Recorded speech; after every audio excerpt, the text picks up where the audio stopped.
not give rise to hostility. Om, peace, peace, peace. Lead us to truth and not to untruth. Lead us to enlightenment and not ignorance. Lead us to immortality and not death. Let the self-manifest Atman grow in me. Om, peace, peace, peace.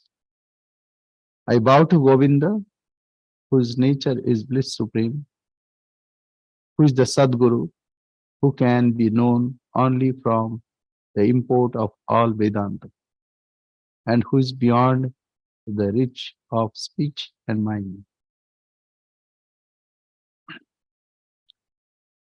We are studying Vivekachudamani, and it's a very important place. When the disciple realized his own self and this world with all its colors and flavors, all its attractions and distractions, all its joy, sorrow, and miseries disappears from him. So is it only for the disciple? Is it not for all of us? If it is not for all of us, then why we are to study? In fact, it happens to all of us. While acting, a part of our being is withdrawn, is only a witness. But somehow it gets mixed up with this world. And then we have elation, we have difficult situation, and we suffer. So all kinds of things are there. So this gets mixed up. And by strong determination and with a strong will, strong resolve, one has to find out what is the truth, what is this mixture. That is why we need help of Vivekachudamani. Vivek means power of discrimination, power of distinguishing what is real, what is not real, what is true, what is not true. So before we proceed, let us read from the complete works of Swami Vivekananda, and then we'll go forward. I'm reading from the Atman, Its Bondage and Freedom from Jnana Yoga. According to the Advaita philosophy, there is only one thing real in the universe, which it calls Brahman. Everything else is unreal, unmanifested, and manufactured out of Brahman by the power of Maya. To reach back to that Brahman is our goal. We are, each one of us, that Brahman, that reality, plus this Maya. If we can get rid of this Maya, or ignorance, then we become what we really are. According to this philosophy, each man consists of three parts: the body, the internal organ or the mind, and behind that, what is called the Atman, the self. The body is the external coating, and the mind is the internal coating of the Atman, who is the real perceiver, the real enjoyer, the being in the body who is working the body by means of the internal organ or the mind. So let us think about it. See, body, there is no need of explanation. Everybody feels this body. And also, we also feel mind. So we think, we plan, we even feel, we perceive. Everything happens in and through mind. I am seeing you. It is happening through my mind. If you go to ophthalmologist, he'll tell you that eyes are only doors to enter some stimuli. So lights come, hits the retina, and that stimuli is translated into nerve current. and then it reaches to your brain, ultimately to your mind. Mind deciphers. What is this? What I'm seeing? Oh, it's a red color book or something. So this is all interpretation. All these interpretations happen by the mind. Body is only outer covering, outer sheath, but mind with intellect and also prana, these are internal cover. But the enjoyer, the witness is behind it. So that's why Swami said three things: Atman, body, and the mind. Yes. Swami, can I ask you a question here, or should I wait till the end? Please go ahead. Go ahead. In this part, Swami Vivekananda must have some reason that he's calling Atman apart. Correct. Correct. See, it is the thing is, Swamiji had a great challenge. He has to give something to the West which they can grasp, they could grasp. So it is very difficult. So Atman is asanga, unattached. It is not a part. It is not anything and that can be indicated. See, each one of us is like that. But what happens if he tells something which is very difficult to understand? People, it will be difficult, and it is really difficult. So Swamiji had to bring them to lift their understanding gradually. So Atman, Atman is used for various contexts. Even Atman means self. Atman means mind also. Atman means even body. Atmaja. When Atmaja is said for a son, that means it is born out of the self.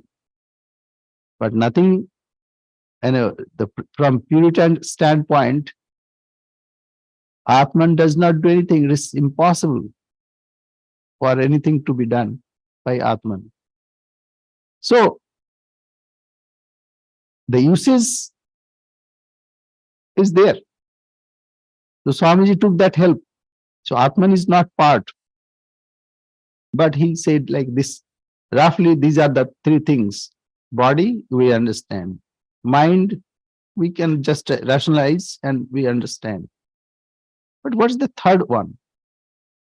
That is a person is there who is speaking. He is not speech, he's not thinking. But behind that, so this is difficult to convey. So Swamiji took this Atman as a part. Okay. Okay, Swami. The Atman part means this, whatever is happening, this function. So actually in its presence, everything happens, like light. Because of light, we see each other, but light has no part to play. So camera is standing there. Because of camera, you can see me, but camera is not involved. So like that, though in its presence, everything happens.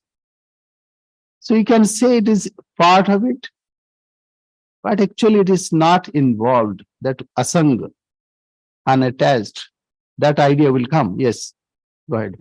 Okay, thank you, Swami. The Atman is the only existence in the human body which is immaterial. Because it is immaterial, it cannot be a compound. And because it is not a compound, it does not obey the law of cause and effect. And so it is immortal. That which is immortal can have no beginning because everything with a beginning must have an end. It also follows that it must be formless. There cannot be any form without matter. Everything that has form must have a beginning and an end. We have none of us seen a form which had not a beginning and will not have an end. A form comes out of a combination of force and matter. This chair has a peculiar form. That is to say, a certain quantity of matter is acted upon by a certain amount of force and made to assume a particular shape. The shape is the result of a combination of matter and force. So is it clear? I think so. See, like this table, it represents some matter and also force. If more force is applied on it, it will break. So it has some force. Because of that, it has its shape as of now. And also it has some matter. So this way, just let us go ahead. Yes. The combination cannot be eternal. There must come to every combination a time when it will dissolve. So all forms have a beginning and an end. We know our body will perish. It had a beginning and it will have an end. But the self, having no form, cannot be bound by the law of beginning and end. It is existing from infinite time. Just as time is eternal, so is the self of man eternal. Even time is not eternal. But Swamiji here saying, like, because otherwise people don't understand. There must be something which is temporary. Say, everything, kalah jagat bhakshaka. Time eats up everything. But time is also eaten up. Time is also temporary. When you see a dream starts, but as if there is a different kind of framework there. If you go to a movie, it has a time, say in 5 minutes, there are 20 years, passes 20 years. So all these are different frameworks. So in this framework, okay, let us think that time is eternal. But time also has limitation. Time is also conceived. Yes, go ahead. Secondly, it must be all-pervading. It is only form that is conditioned and limited by space. That which is formless cannot be confined in space. So, according to Advaita, Vedanta, the self, the Atman, in you, in me, in everyone is omnipresent. You are as much in the sun now as in this earth, as much in England as in America. But the self acts through the mind and the body, and where they are, its action is visible. So how it is possible? It is possible because everything is in your consciousness. Sun is in your consciousness. Moon is in your consciousness. In England, America, everything is in your consciousness. All these are floating in your consciousness. So from that standpoint, yes, everything is in you. The whole dream is in you. So this way we have to understand, and this is stand of Advaita Vedanta. There are various like Dvaita Vedanta also, Dvaita and Vishishtadvaita. So this is, like when we go by one route, we follow all the norms. Turn right here, turn left there. So we have to, when we are following jnana, the knowledge part, we have to think in that way. But when we cultivate devotion, we have to cultivate that way. So here it is the stand of Advaita Vedanta. Yes, go ahead. Each work we do, each thought we think, produces an impression, called in Sanskrit samskara, upon the mind and the sum total of these impressions becomes the tremendous force which is called character. The character of a man is what he has created for himself. It is the result of the mental and physical actions that he has done in his life. The sum total of the samskaras is the force which gives a man the next direction after death. A man dies, the body falls away, it goes back to the elements, but the samskaras remain, adhering to the mind, which, being made of fine material, does not dissolve, because the finer the material, the more persistent it is. But the mind also dissolves in the long run, and that is what we are struggling for. Yeah. So that's called manonasha, vasana kshaya and manonasha. Mind dissolves. That's why We have, mind mirage. Mind is a mirage. Say, in our deep sleep, mind gets dissolved in ignorance. But when there is dawn of knowledge, then mind disappears. That means what? Mind has no ambiguity, mind has no impurity. So it becomes one pure. So either you call it pure mind, or you can call it pure self, or you can call it pure intellect.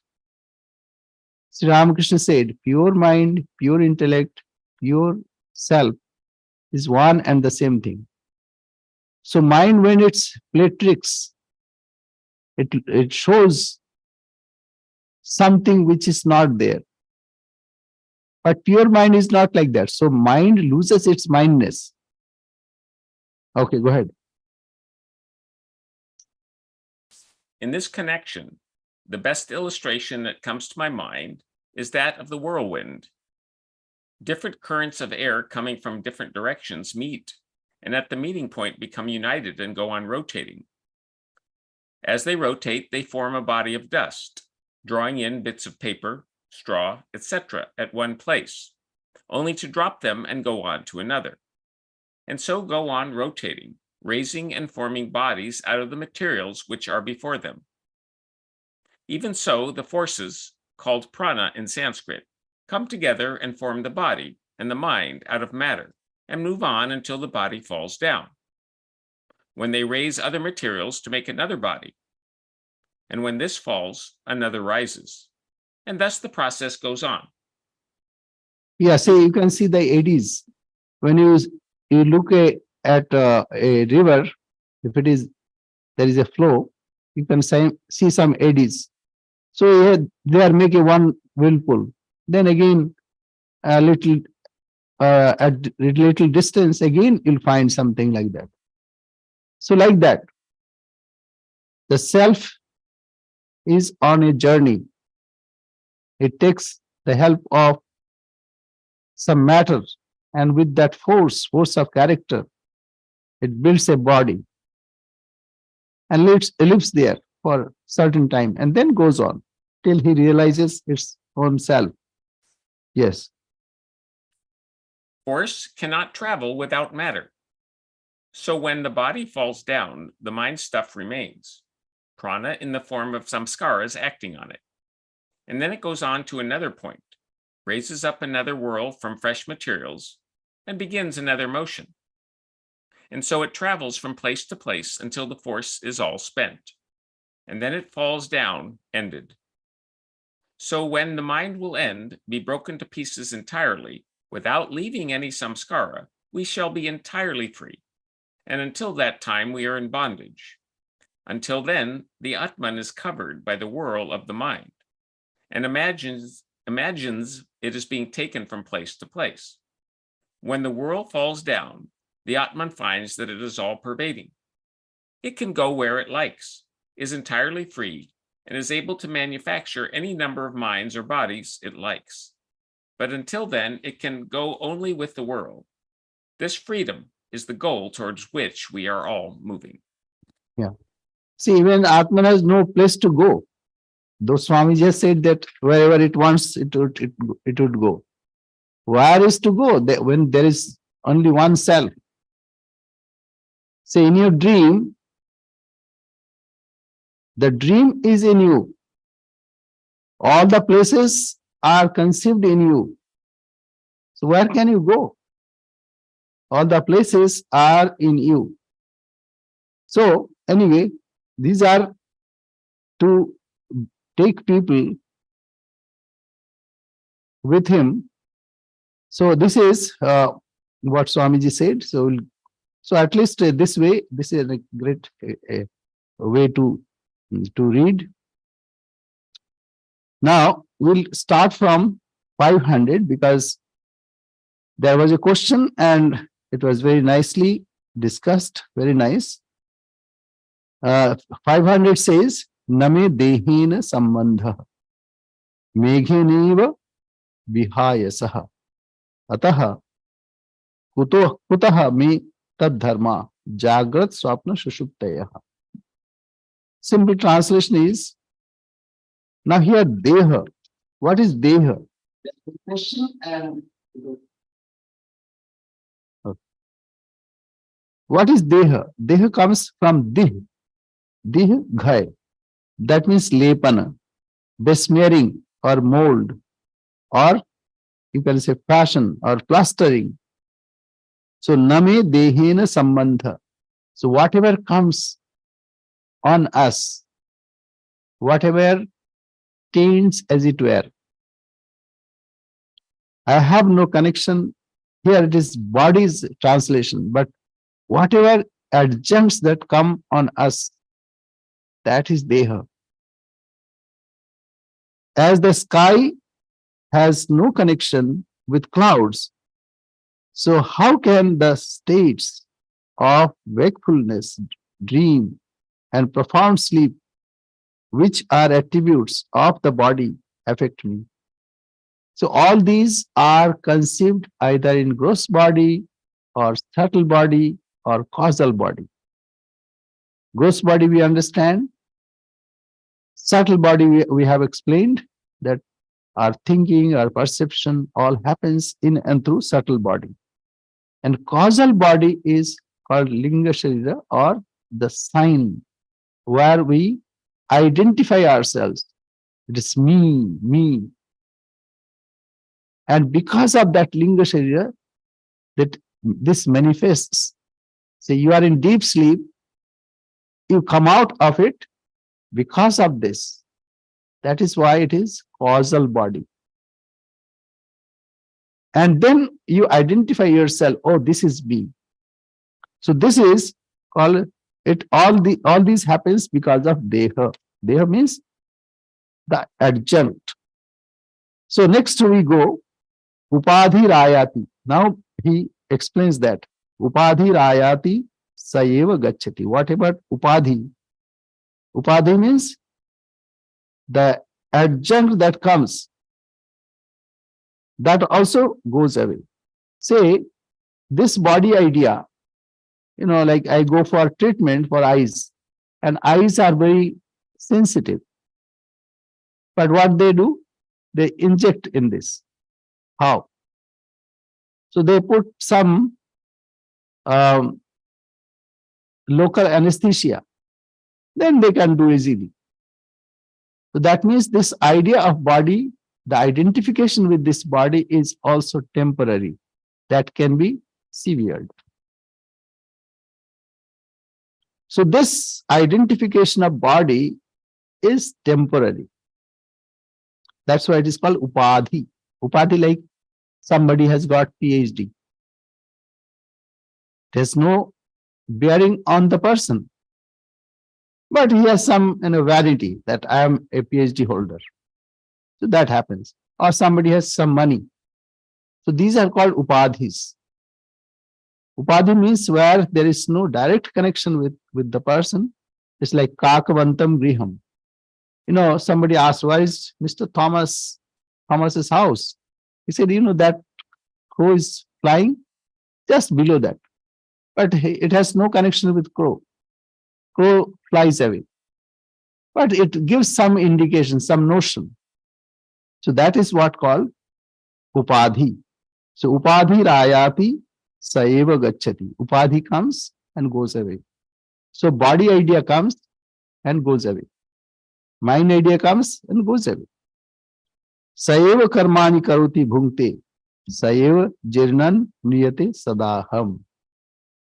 Kuladri vat nischala eva samstita. That means, for me, who am always the same and devoid of parts. No, that's not. It is the upadhi, superimposed attribute that comes, and it is that alone which goes away. That again performs actions and experiences their fruits. That alone decays and dies, whereas I ever remain firm like the cooler mountain So a name of a mountain. So that means I am not attached with it. Things will come, things will go away, but I am not attached with it. Like a previous example, the sky is not affected by the clouds, whether it is dark cloud or light or snowing. It has no effect on the sky. We go to the next. We have already completed, but I thought just a recapitulation.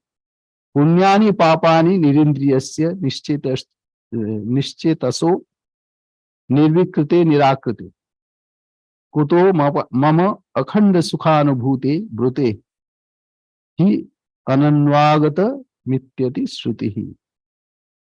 How can there be merits and demerits for me, who am without organs, without mind, changeless and formless, who am the realization of bliss, absolute? The Shruti also mentions this in the passage, not touched, etc. That the Shruti is there. It says,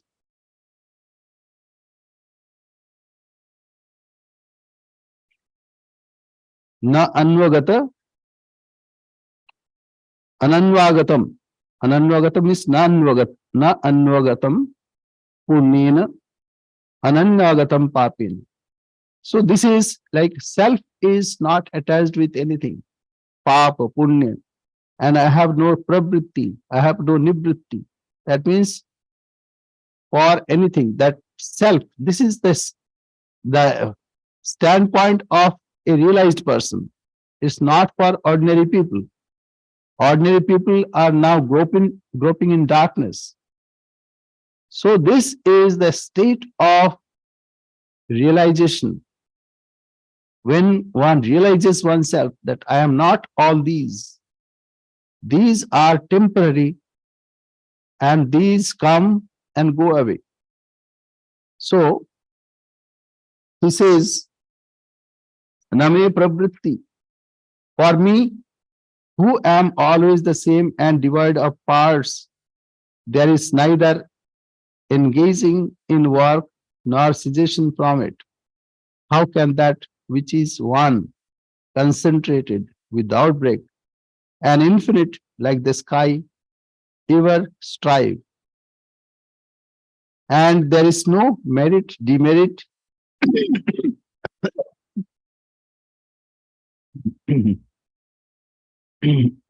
Sorry. So these are, let me read from the Gospel of Sri Ramakrishna. Then it will be clear.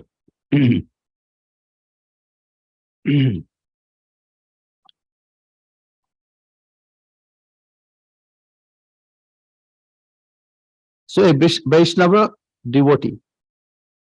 Sir, why should one think of God at all? So Master says, if a man really has that knowledge, then he is indeed liberated. See, because one think of God means God is separate from him. But if a person thinks that God is not separate from me, there is no need of thinking about him.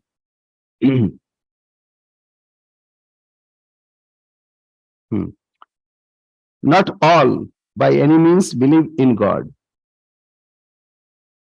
They simply talk. The worldly minded have heard from someone that God exists and that everything happens by his will, but it is not their inner belief. Do you know what is the worldly man's idea of God?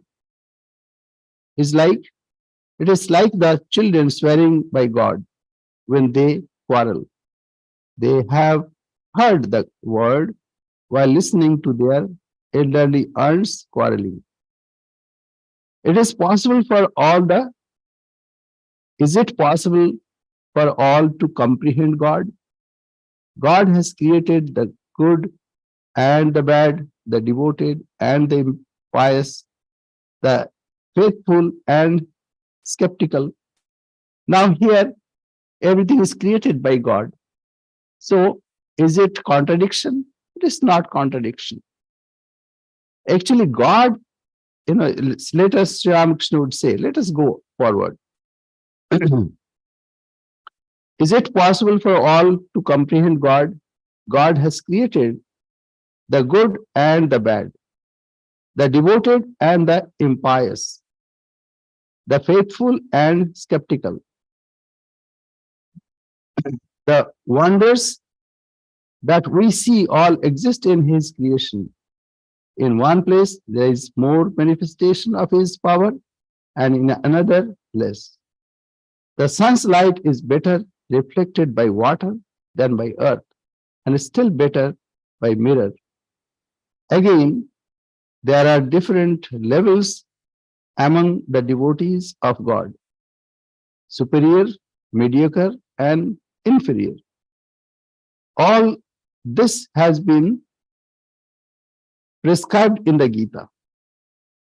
The inferior devotee says God exists, but he is very far off. Oh, God is Uparwala, like who lives there somewhere on a high heaven, beyond seventh heaven, up there in heaven. The mediocre devotee says God exists in all being as life and consciousness. So now perception differs. One engaged in worldly things thinks God is separate from him and he lives somewhere. But mediocre devotee says God exists in all beings as life and consciousness. But the superior devotee says it is God Himself who has become everything. There is nothing else but God. God is manifesting in so many forms. Whatever I see is only a form of God. It is He alone who has become Maya, the universe, and all living beings. Nothing exists but God. Now, how can we reconcile that in one we see everything, whatever we see, it is only Maya. And in other, say, whatever we see, it is all God Himself. How can we reconcile? The person who looks at this, he looks or he perceives in and through his own consciousness. So whatever he perceives, it is his own consciousness. If he takes the conscious part, it is he alone. So whatever else that deviates him from that truth, that one can say it is Maya. But if one realizes that everything is happening in his own consciousness, then there is no two. Everything is created by his own self, or God, we can say. One cannot attain it unless one has seen God. But there are signs that a man has had the vision of God. A man who has seen God sometimes behave like a madman. He like this. These are signs and symptoms. He's not bound by anything. When we see a person is behaving as the society demands, that means he is bound with the outer behavior pattern. But he is Atmana Atmana Tushta. That means he's satisfied in his own self. He does not bother outside thing. That's why Sri Ramakrishna, it is difficult to understand. But he would take his wearing cloth under his armpit and walk freely. He is not bothered with anything. Because for him, there is no two. Everything is one. Everything is himself. So a man who has seen God sometimes behaves like a madman. He loves, weeps, dances, and sings. Sometimes he behaves like a child 5 years old, guileless, generous, without vanity, unattached to anything, but under the control of, but not under the control of any of the gunas, the binding forces. Always blissful. Sometimes he behaves like a ghoul. He does not differentiate between things pure and things impure.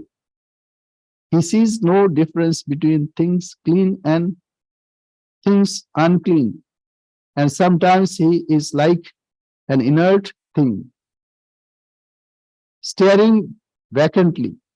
He sometimes do he cannot do any work. He cannot strive for anything. So for him, this world does not exist.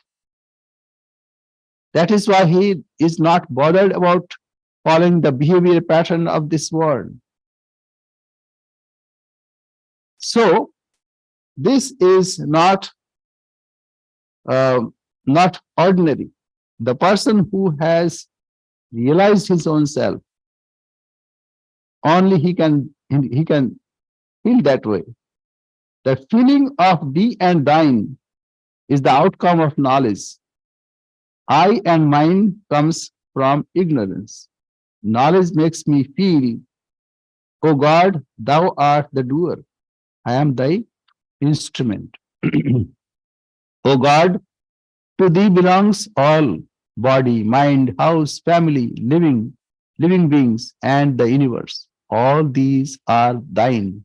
Nothing belongs to me. So again, either you say everything belongs to God, or you can say everything belongs to my pure self. My pure self is appearing as many. Or you can say God is appearing as many. It is God and God alone is real. An ignorant person says, Oh God, oh God is there, very far off. The man of knowledge knows that God is right here, very near, in the heart, that he has assumed all forms and dwells in all hearts as their inner controller. But this state is very difficult. And Sri Ramakrishna said also later, after this, he would say, and in Gita also Bhagavan said this, Kleshu adhikatarastesham abhyaktasakta chedasam. So it is very difficult that a person who has bodily consciousness, or he has this idea that I, and mine, for such a person, it is difficult. Therefore, devotion is good. But here we are talking, or we are thinking about a person who has realized his self. For him, what happens? So let us go forward. Now, some examples are given. Chayaya sprashtam ushnam ba shitam ba shushtum dushtum ba na sprishatteva yat kinchit purusham tat vilakshanam. If heat or cold or good or evil happens to touch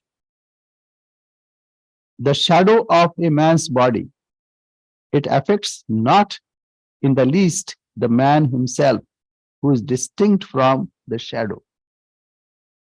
So we can see this. If a person can see and feel that this body is only a shadow, this mind is only shadow, I am not attached with it. So he will not be affected by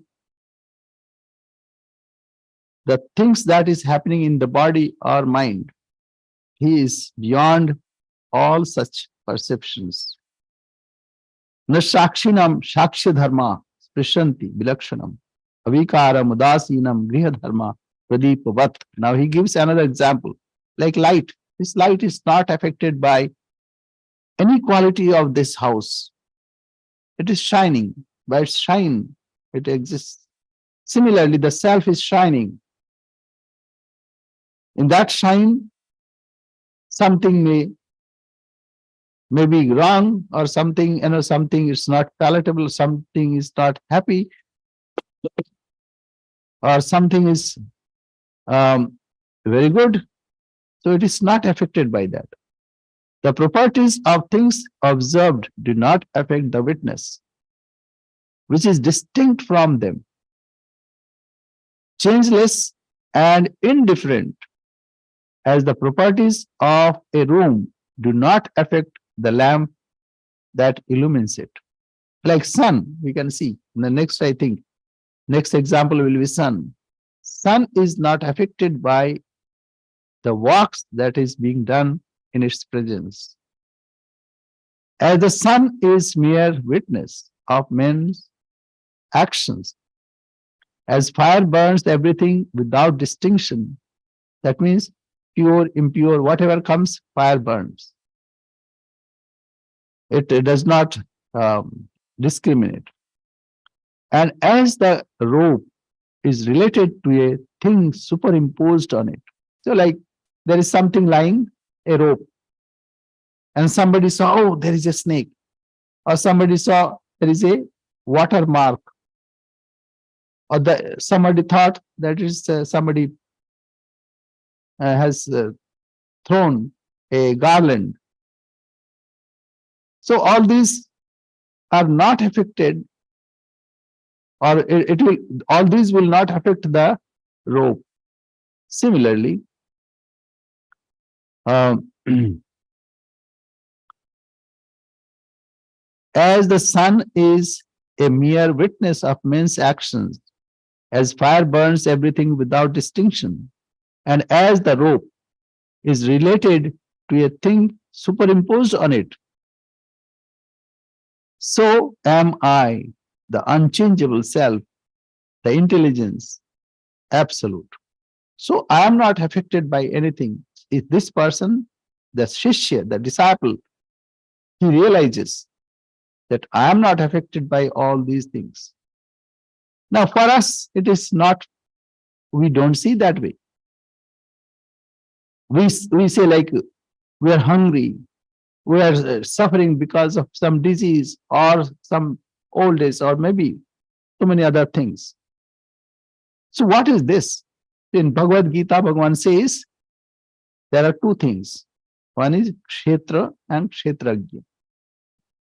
What is kshetra? Like field. And kshetragya, the knower of the field. So what is kshetra? Kshetra idam shariram kaunteya kshetram ityavidhiyat. This is the field. Sharir means whatever shrinks, shirnam bhavati. Whatever shrinks, that is sharira. So this sharira is the field. But the resider in this is the knower of that field. Idam shariram kaunteya kshetram ityavidhiyate. So the knower of this body, that means this whatever this place, that is called kshetragya. And then he says that I am the knower of the body of all kshetra, all bodies. So he says that, let me quote.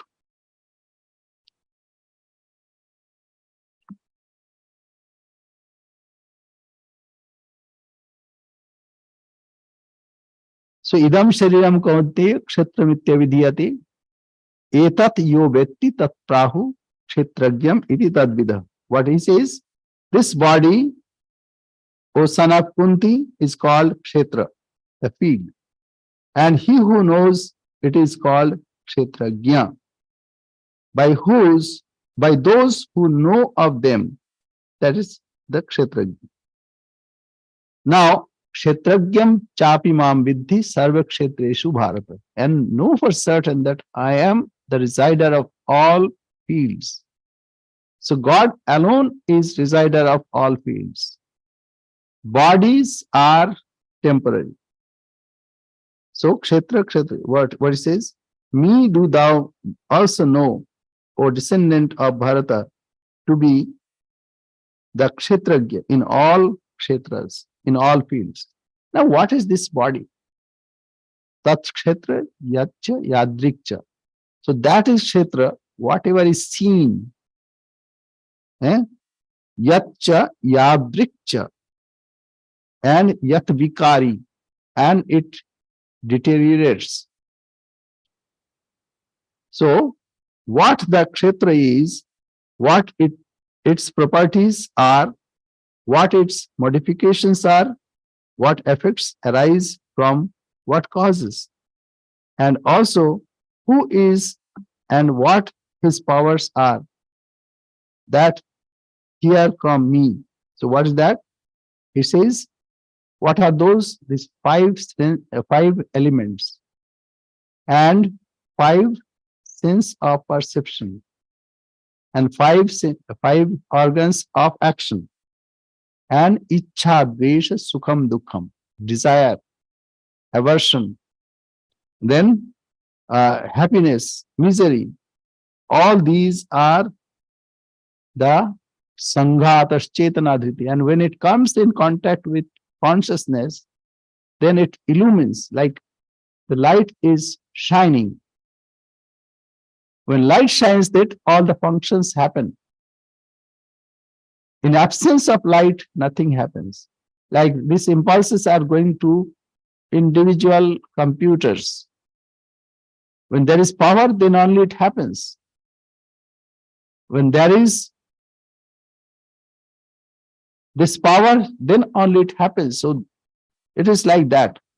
So the only person, only not person, only principle is the either say God principle or the person, Atman or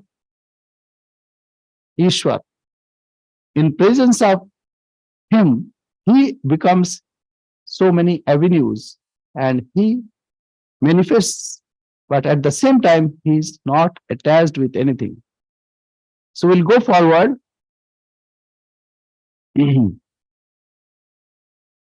So after this example, he again says, Kartapi bakaritapi naham. I neither do not make others do any action.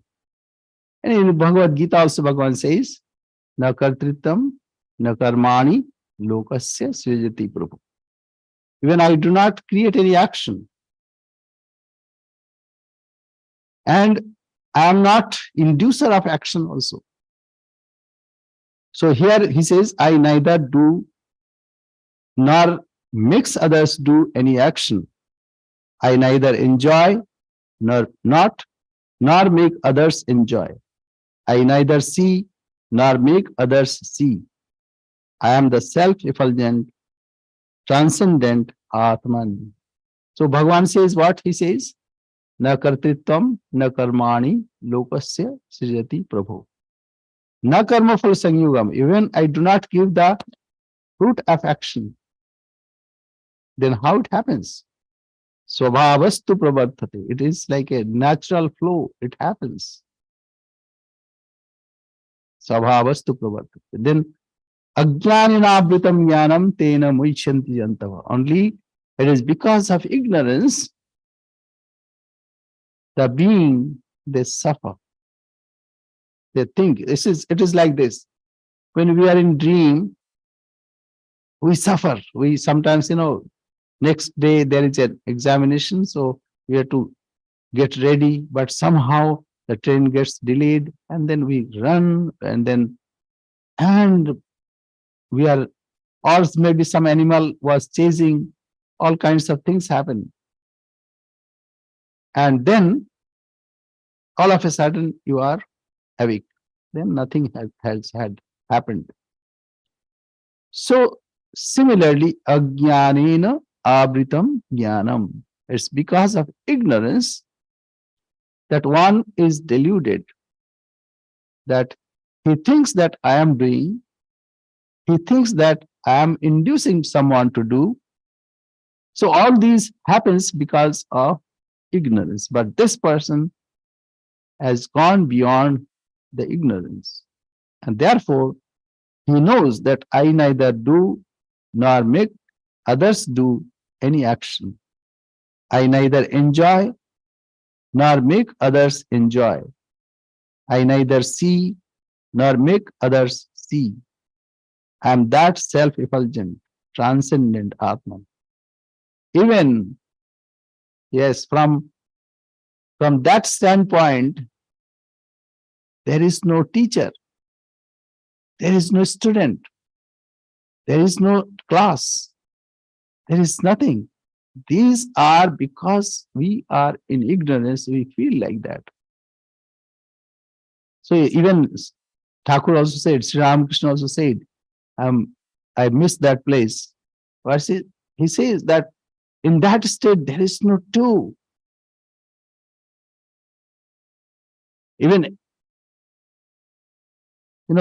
that's why Sri Ramakrishna, he would go to Samadhi and come back and utter Om. So after uttering Om, he said, when I utter Om, I have climbed down 100 cubits. 100 হাত নিচে নেমে। So that means in that state, there is no differentiation at all. How can we understand that it is real? I mean, that state is possible. We can see, we have only one example. And that example is our deep sleep. In deep sleep, we have no sense of multiplicity. There is no action. And there is no doer also. So all these happens when we have awareness of this world. But this world is temporary. Every day we experience this. Every day when we go to sleep, we try to forget this world. So there is only one entity, that is the self. That self shines, everything shines. Tasya bhasa sarvam idam vibhati. So that is what he realized. Now we go to the next. Chalatyupadhu pratibimba laulyam upadhikam moodadhiyo nayanti. Swabimba bhutam ravivat vinishkriyam kartasmi bhuktasmi hatosmi iti heti. Now I'll read that translation. When the supervening adjunct upadhi is moving, the resulting movement of the reflection is ascribed by fools to the object reflected, such as the sun. Like we say, sun is rising in the east and setting in the west. We are moving, but we think that sun is moving. We say, you see, what a blue sky. Really? Not really. It's only this our perception, but not in reality. Go to the outer space, there is no color, all dark. So it is because of our foolishness that we attribute something which in reality that does not belong to that place. More examples are given. Swabimba bhutam. Okay, let me. When the supervening adjunct is moving, the resulting movement of the reflection is ascribed by the fools to the object reflected, such as the sun, which is free from activity. And they think like the sun movement of the sun, and which is free from activity, like the self is free from activities.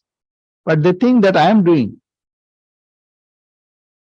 So I am the doer, I am the experiencer, I am killed. Oh alas, I am killed. Ha hatosmi. Swabimba bhutam ravi vat vinishkriyam kartasmi bhoktasmi. I am the doer. I am the enjoyer or sufferer. Hatosmi, hey. Oh, I'm killed.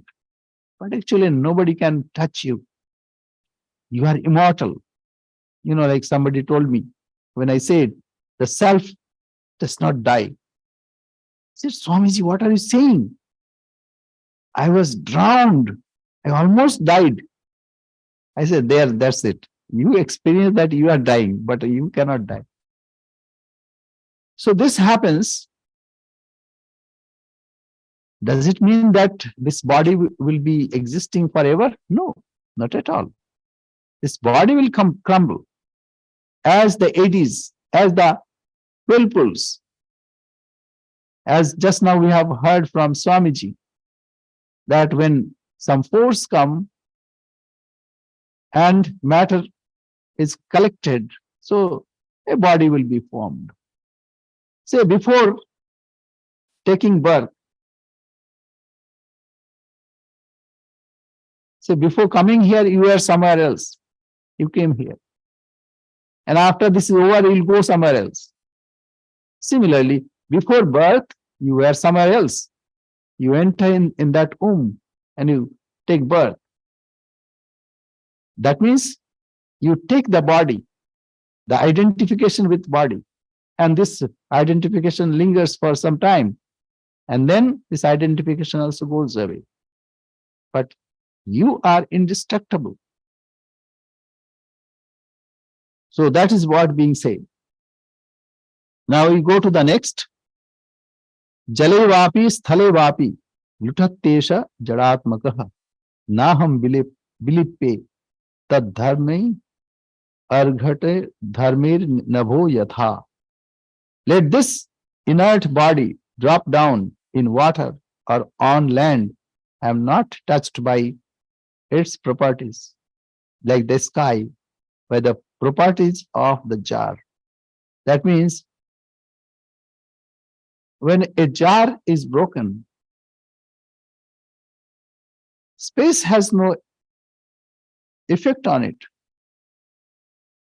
Whether that ghatakasha, mahakasha, this outer space and space in the ghata, it is all one. It will not be affected by anything.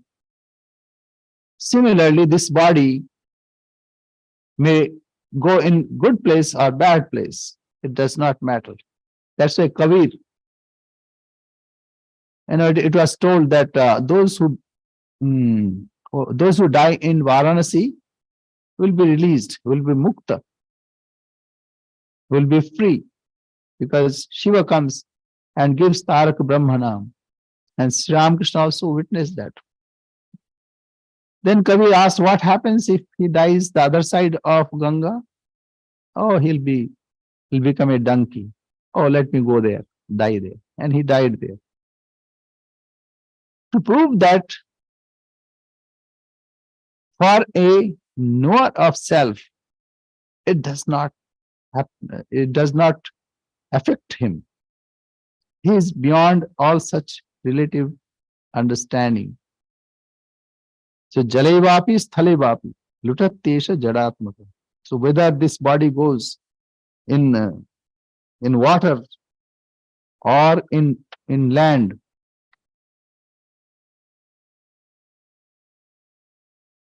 that will not affect the person. Jalevapi sthalevapi lutattesha jadatmaka. Wherever it dies, it does not affect the knower of the self. Because I am not attached with this body. It is like space is not attached with the pitcher or the vessel. The space is a space. It is not affected by anything.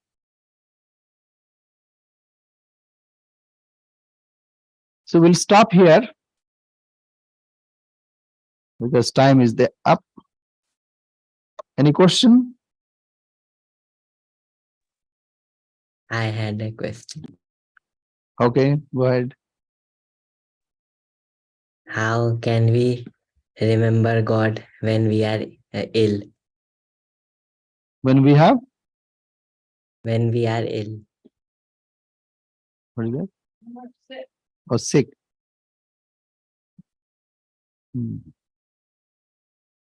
Okay.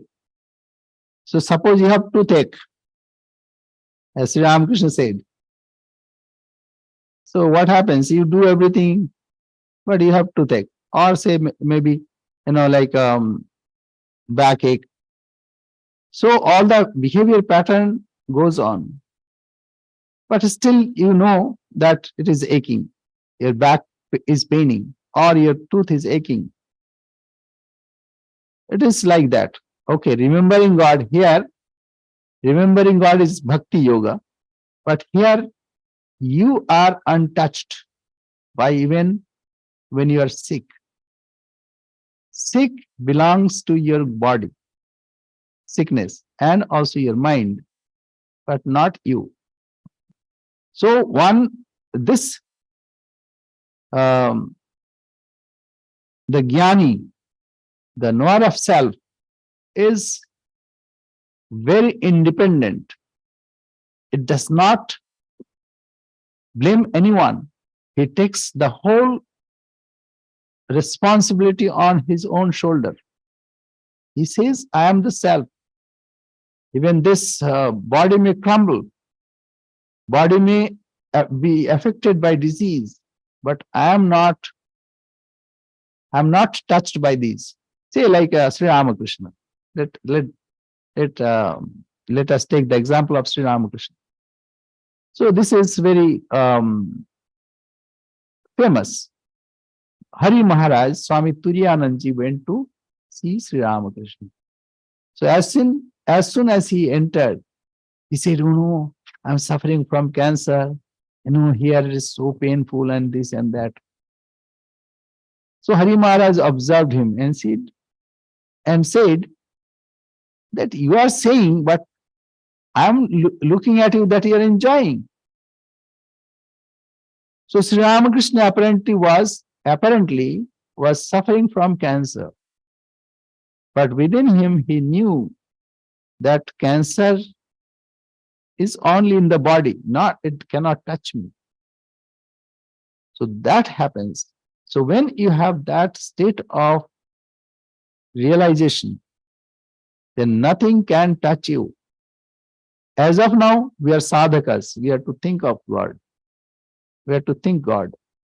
How? That is why Guru gives a mantra.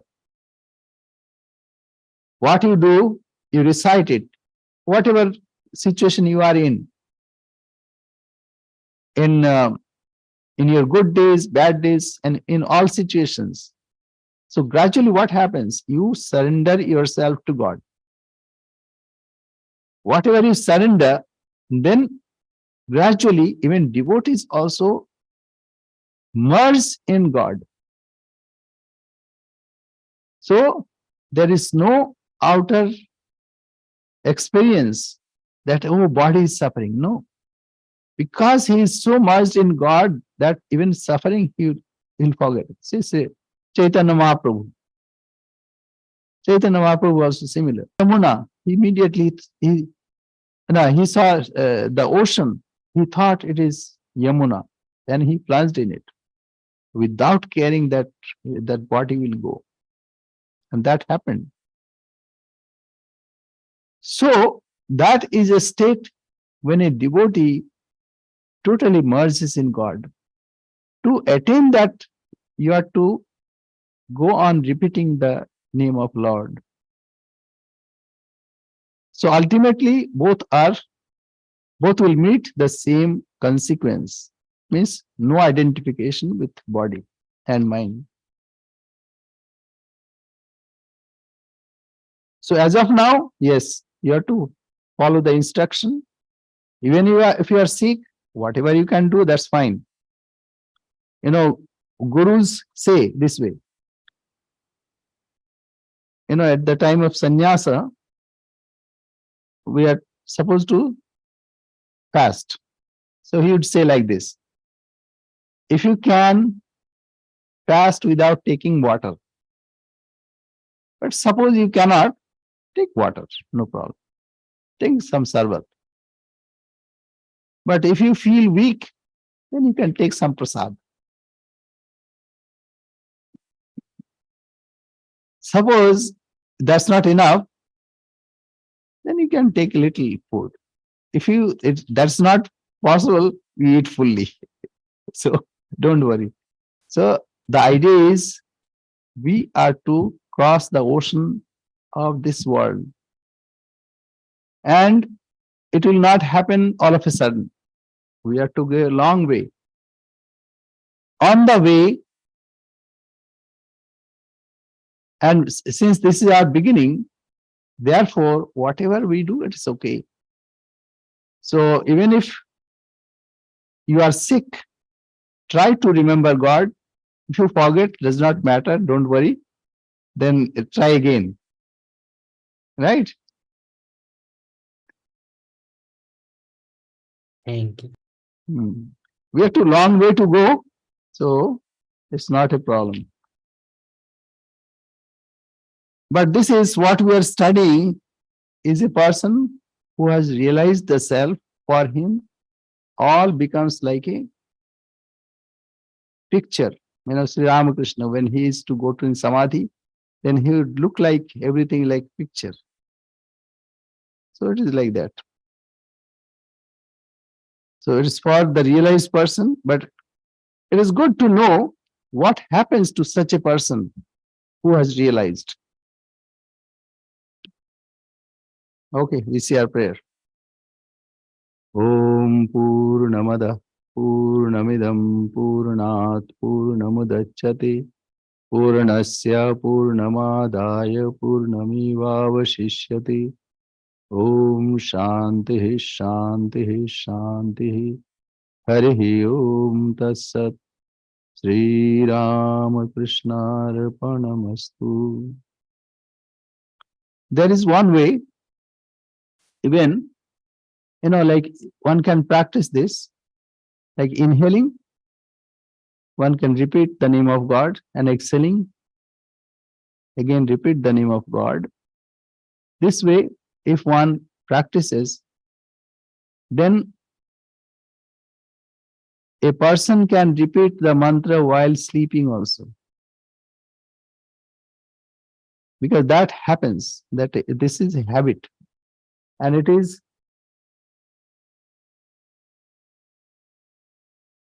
a practice, and this happens, like some people, they count on the finger, and when they are sleeping, that time also their fingers move. But I know at least one person who has this, that he has synchronized his breathing with recitation of mantra.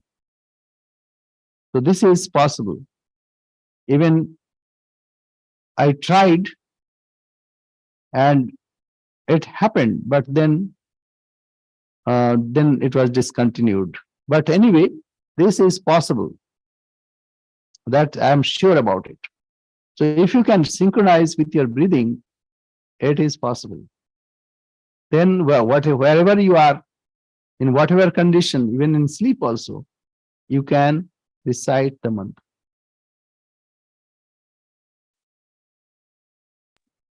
Thank you. Thank you. Pranam Swamiji. Namaste. Pranama. Namaste. And thank you, Akshay, for your question. Good. Thank you.